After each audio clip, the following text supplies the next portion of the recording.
India आजकल, सच खबर हर पल।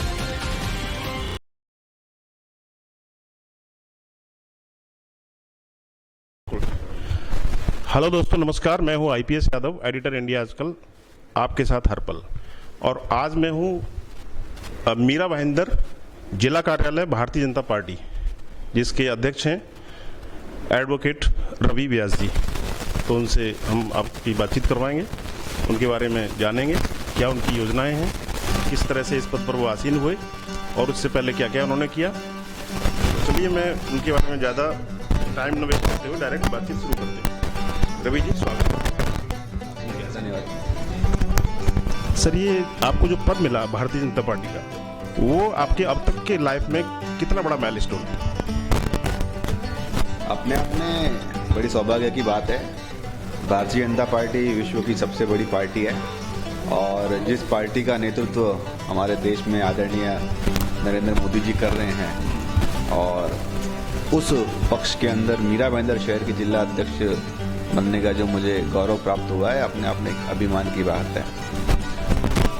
अभिमान के साथ साथ में मेरे ख्याल से आपके लिए बड़ी चुनौती भी है, क्योंकि जिन लोगों को जो यहाँ पर थे अभी तक, नरेंद्र मेहता जी जिन्होंने पार्टी को खड़ा किया, अब एक तरह से वो आपके अपोजिट में आ गए हैं। तो ये जो चर्चा चल रही है कि खेमे बंदी हो गई है, पार्टी बंदी हो गई है, 2 धड़े हो गए हैं, 3 धड़े हो गए हैं, इसको मैनेज करना आपके लिए एक एक्स्ट्रा बर्डन हो गया?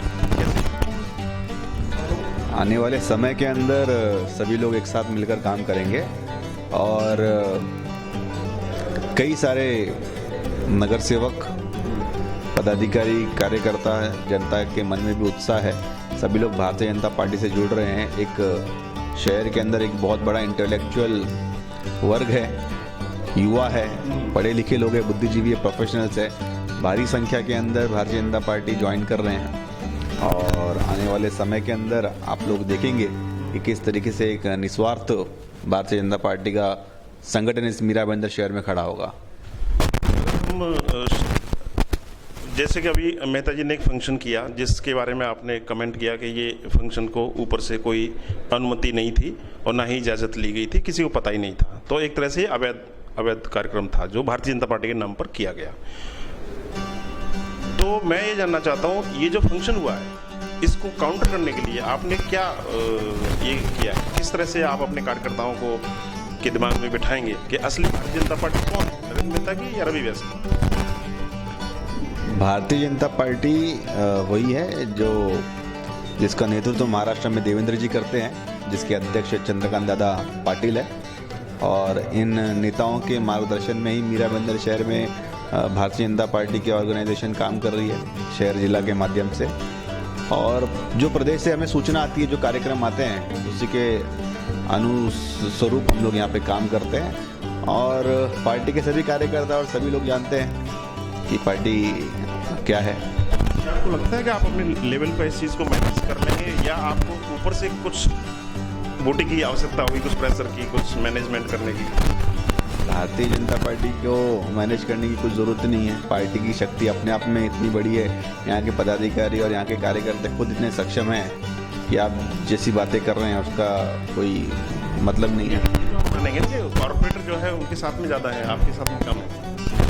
देखिए, कॉरपोरेटर जितने भी हैं उन सभी को पता है कि बिना कमल के चिन्ह के कोई भी चुनाव जो है वो आसान नहीं है।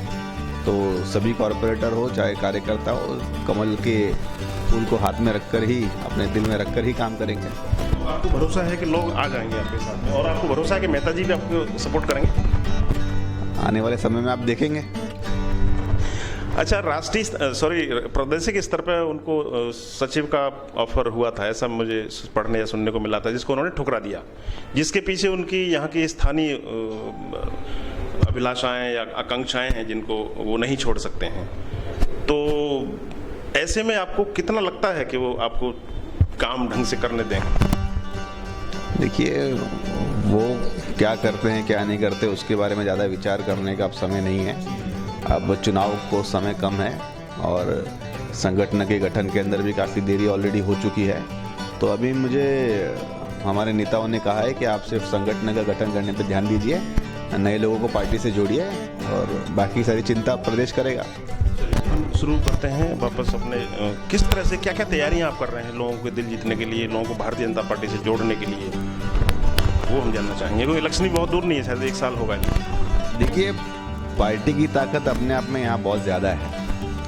हमें सिर्फ इतना करना है कि लोगों तक पहुँचना है। हमें सिर्फ जो कैपेबल लोग हैं, जो सक्रिय लोग हैं, जो पार्टी को और मोदी जी को और देवेंद्र जी को बहुत ही ज़्यादा प्रेम करते हैं, उन सभी लोगों तक पहुंचना है और उन्हें सिर्फ आग्रह करना है, उन्हें एक दिशा देनी है, उन्हें थोड़ा सा गाइड करना है और पार्टी का काम करने के लिए प्रोत्साहित करना है। उसके अलावा कुछ ज़्यादा करने की ज़रूरत नहीं है। और ये है कि महानगर पालिका के माध्यम से जो भी जनता की सेवा करनी चाहिए वो हम सभी कर ही रहे हैं। हालांकि दुर्भाग्य की बात है कि महाराष्ट्र के अंदर जो महाविकास आघाड़ी है, जो कि विश्वासघात की नींव पर टिकी हुई है, आने वाले समय में हमारी फिर से भारतीय जनता पार्टी की सत्ता भी महाराष्ट्र में आएगी और फिर जो हमारे रुके हुए शहर के काम हैं उसे भी हम गति देंगे। आपका जो अपॉइंटमेंट हुआ है उसमें किन लोगों का आशीर्वाद है, सहयोग है, स्नेह है, जिनको आप थैंक्स बोलना चाहेंगे? मैं ये जानना। ये बात तो वैसे पुरानी हो गई है और स्वाभाविक है। हमारे जो महाराष्ट्र के सर्वोच्च नेता है आदरणीय देवेंद्र जी, उनका ही मैं कार्य करता हूँ और उनके मार्गदर्शन में और उनके आशीर्वाद से ही काम करता हूँ। साथ में जो हमारे महाराष्ट्र के प्रदेश के अध्यक्ष है आदरणीय चंद्रकांत दादा का पूरा आशीर्वाद है, पूरा मार्गदर्शन है, पूरा कोऑर्डिनेशन में रहता हूँ उनके। और सभी हमारे जो भी मीरा भाईंदर से जुड़े हुए पदाधिकारी हैं, जिनके पास में यहाँ की जिम्मेदारियाँ, चाहे वो आदरणीय रविंद्र चौहान साहब जी हो, हमारे श्रीकांत जी भारतीय साहब हो, मीर जी कोटेचा हो और हेमंत जी मात्रे, सभी वरिष्ठों का आशीर्वाद रहा है। आप कुछ डिप्लोमेटिक आंसर दे रहे हैं, मुझे ऐसा लग रहा है। जैसा कि मैंने सुना है वो मैं ज़रूर आपसे कहूँगा, आपको जैसा भी लगे आप बोल सकते हैं। चंद्रकांत दादा पाटिल का आशीर्वाद आपके साथ में है, नो डाउट। लेकिन जो देवेंद्र जी का नाम आप ले रहे हैं वो तो नरेंद्र जी के साथ में है, क्योंकि अगर आपके साथ मतलब उनका आशीर्वाद उनके साथ में है अभी भी, ऐसा मैंने सुना है। ये बिल्कुल इस बात में कोई भी दम नहीं है, क्योंकि महाराष्ट्र के अंदर अगर कोई भी डिसीजन होता है तो उसकी कोर कमेटी है और आदरणीय हमारे प्रदेश के अध्यक्ष चंद्रकांत दादा है और देवेंद्र जी है और जो भी कोर कमेटी के सदस्य हैं, वो सभी लोग मिलकर कलेक्टिवली कोई भी डिसीजन लेते हैं। तो ऐसा कुछ भी नहीं है, सारी अफवाह है। सर, नेशनल लेवल पर जो आपकी पार्टी के अभी तक के डेवलपमेंट्स हैं या उनकी जो भी पॉलिसीज़ हैं, हालांकि बड़ी बड़ी पॉलिसीज़ का तो प्रचार डायरेक्ट होता है, लोगों को पता लग जाता है, लेकिन कुछ चीज़ें हैं जो मीरा भाईंदर के लोगों से कनेक्टेड हो सकती हैं, तो उनको आप कितना इस आने वाले इलेक्शन के जो दौरान प्रचार होगा उसमें आप लोगों तक? ये बहुत महत्वपूर्ण बात कही है आपने।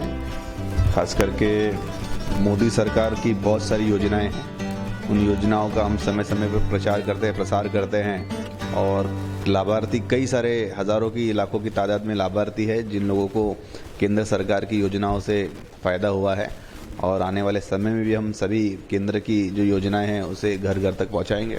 क्या आपको लगता है कि आज भी लोग, क्योंकि बहुत सारे लोग उनके फेवर में हैं, जो उनके भक्त हैं, जो कैसा कहा जाता है, कुछ लोग विरोध में भी हैं, तो आप जो विरोधी उनके हैं उनको कैसे आप मनाएंगे उनको अपने लिए, और जो उनके अगेंस्ट हैं उनको आप कैसे मनाएंगे? ये बड़ा सवाल है। क्या मतलब इतना पर्याप्त हुआ कि मोदी साहब ने जितना काम किया है, जैसे धारा 370 या मंदिर, उतना पर्याप्त है, या आप अपने लेवल पर भी कुछ उनको?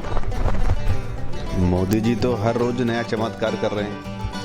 आप धारा 370 की बात कीजिए, राम मंदिर की बात कीजिए, तो ठीक है, ये तो मोदी जी की संकल्प था और हमारे भारतीय जनता पार्टी का भी संकल्प था, वो तो काम जो था किया ही है। लेकिन उसके अलावा जो अपने आप में जो इंफ्रास्ट्रक्चर की बात है, जो डेवलपमेंट की बात है, जो आम आदमी का जो विकास है, जो उसका उत्थान करने की बात है, उसके लिए भारतीय जनता पार्टी और मोदी जी और सभी लोग मिलकर प्रयास कर रहे हैं। और हमारा जो मेन मुद्दा है वो डेवलपमेंट का है, सबका साथ सबका विकास की जो धारणा है, उसी धारणा पे हम लोग काम कर रहे हैं और जनता साथ में है। अच्छा, सपोज आप, एक कॉम्प्लिकेटेड क्वेश्चन मैं पूछ रहा हूँ, सपोज आप सत्ता में आ गए, समस्या मीरा भाईंदर की में जो है वापस दोबारा आ गए सत्ता में, और जो आपके विरोधी लोग हैं, चाहे मेहता जी हो या और जो भी लोग जो आपका विरोध कर रहे हैं, और हो सकता है वो साथ नहीं दें आपका, और फिर भी आप जीत गए, तो आप अब उनके खिलाफ जो जो अभी तक मामले लंबित हैं उनसे किस तरह से निपटेंगे? क्या उनके खिलाफ एक्शन लेंगे आप? देखिए, आपने कहा अगर आ गए तो अगर की तो बात ही नहीं है ना, अगर की बात है ना मगर की बात है। भारतीय जनता पार्टी की सत्ता महानगर पालिका में फिर से आएगी और इस baar भारतीय जनता पार्टी खुद का जो 61 नगर सेवकों का रिकॉर्ड है वो खुद तोड़ के कई ज़्यादा नगर सेवक भारी संख्या में चुनाव जीतेंगे। और हमारी धारणा यही है कि सभी को साथ मिलकर डेवलपमेंट का काम करें, गड़े मुर्दे उखाड़ने का या किसी से एक्शन रिएक्शन की जो बातें हैं उस पर अपना समय व्यर्थ ना करते हुए सबका भला हो, सबका साथ हो, सबका विकास हो। कैसे होगा सबके साथ सबका विकास? जब जैसे कि आपने कहा कि राज्य को हमें अपने शहर को खूबसूरत बनाना है, तो खूबसूरत ये बनाने में जिन लोगों ने अड़ंगा डाला है अभी तक, चाहे वो इलीगल कंस्ट्रक्शन हो, चाहे इंक्रोचमेंट हो, चाहे बहुत सारे मामले हैं उनके खिलाफ, तो उससे आप कैसे निपटेंगे? क्या आप एक्शन लेंगे कुछ ठोस या नहीं? नहीं, जो आपने जैसे कि इलीगल कंस्ट्रक्शन की बात की और करप्शन की जो बात की, वो तो ठीक है, महानगर पालिका के माध्यम से जो उनकी जवाबदारी होती है, जो उनका कर्तव्य बनता है, वो कर्तव्य उनका पालन करना चाहिए प्रशासन को। और शासन की जो जिम्मेदारी होती है उसका ऑब्जर्वेशन करना, उसके ऊपर ध्यान देना, तो हम समय समय पर हम उसकी कंप्लेंट्स करते हैं और आवाज़ उठाते हैं और आगे भी उठाएंगे। आप बोल दीजिए, कैमरा चालू है। आने वाले इलेक्शन में वोटिंग बहुत बड़ा फर्क पड़ जाएगा अगर आप इसमें अभी से प्रॉमिस कर देते हैं कि चाहे भले ही मेरी पार्टी के लोग हों जो इस सब चीज़ों में मामलों में इन्वॉल्व हैं, आई विल टेक इट। देखिए, भारतीय जनता पार्टी एक ऐसी पार्टी है जो कि साफ सुथरी छवि और करप्शन फ्री, एक बोलते हैं ना, जैसे हमेशा मोदी जी का एक भ्रष्टाचार मुक्त भारत की जो संकल्पना है, उसी तरीके से मीरा भाईंदर शहर के अंदर भी उसी तरीके से हम काम कर रहे हैं और आगे भी करेंगे। सर, अगर ऐसा है तो अभी कितने राज्यों में उन्होंने हार का मुंह क्यों देखा? उसकी क्या वजह है कि वो लोगों तक नहीं पहुंच पाए, अपनी बात नहीं पहुंचा पाए, या जो कहते हैं उसके उल्ट है? भारतीय जनता पार्टी आज देश में सबसे बड़ी पार्टी है, सबसे ज़्यादा राज्यों में भी सरकार भारतीय जनता पार्टी की, और आप फिर ऐसी बात कर रहे हैं, मुझे तो आश्चर्य की बात लग रही है। जो किसान जो आंदोलन है, 1 साल बाद मौन बैठने के बाद में अब वापस ले रहे हैं जब इलेक्शन सर पे है। देखिए, ये नेशनल लेवल का मुद्दा है, इसके ऊपर मुझे से कार्यकर्ता की टिप्पणी का कोई मतलब नहीं है। चलिए, तो हम वापस लोकल आते हैं, और लोकल में ये है कि मीरा भाईंदर को अभी आज के बाद में, हालांकि जितना डेवलपमेंट हुआ है उसमें आपकी पार्टी का भी बड़ा एक योगदान है, तो आने वाले टाइम में और क्या रोड मैप आप देने वाले हैं इस इलेक्शन? हमारे आदरणीय देवेंद्र जी ने महाराष्ट्र के सभी जिलों के लिए एक रोड मैप तैयार किया था, जिसके मद्देनजर आप देख सकते हैं कि जो पिछले 5 सालों के अंदर हमारी पानी की समस्या हो, पूरे मीरा भाईंदर शहर में कंक्रीट रोड्स की बात हो, मेट्रो सेवा की बात हो, सभी काम प्रगति पथ पर थे। हालांकि विश्वासघात की वजह से हमारी सरकार आज महाराष्ट्र में नहीं है, लेकिन आने वाले समय में जल्दी सरकार आ जाएगी। फिर जो भी रुके हुए कार्य थे, जो हमारा स्मार्ट सिटी का और हमारा जो इस शहर को आदर्श नगरी बनाने का जो सपना था, वो फिर से पूरा होगा। अच्छा, चलिए सब थोड़ा पर्सनल हो जाते हैं। Where were you born brought up? 2 minute. कहाँ पर पैदाइश हुई, किस कल्चर में आपकी परवरिश हुई, माता पिता जी के बारे में बताइए, अपनी एजुकेशन के बारे में बताइए।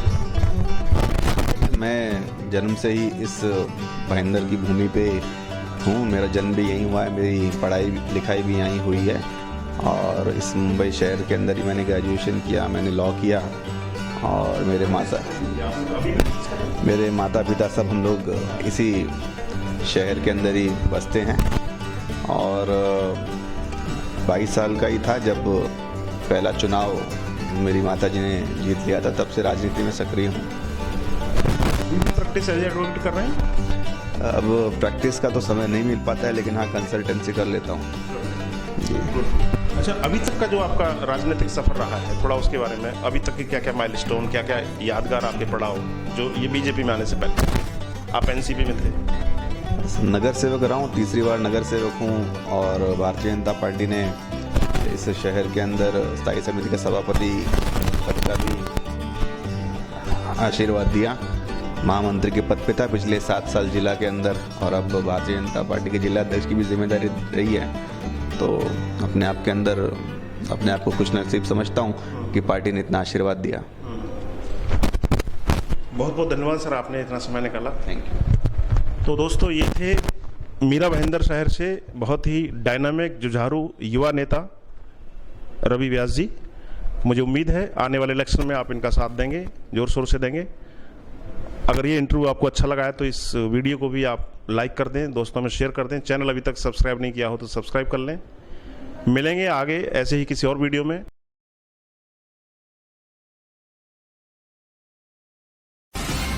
इंडिया आजकल, सच खबर हर पल।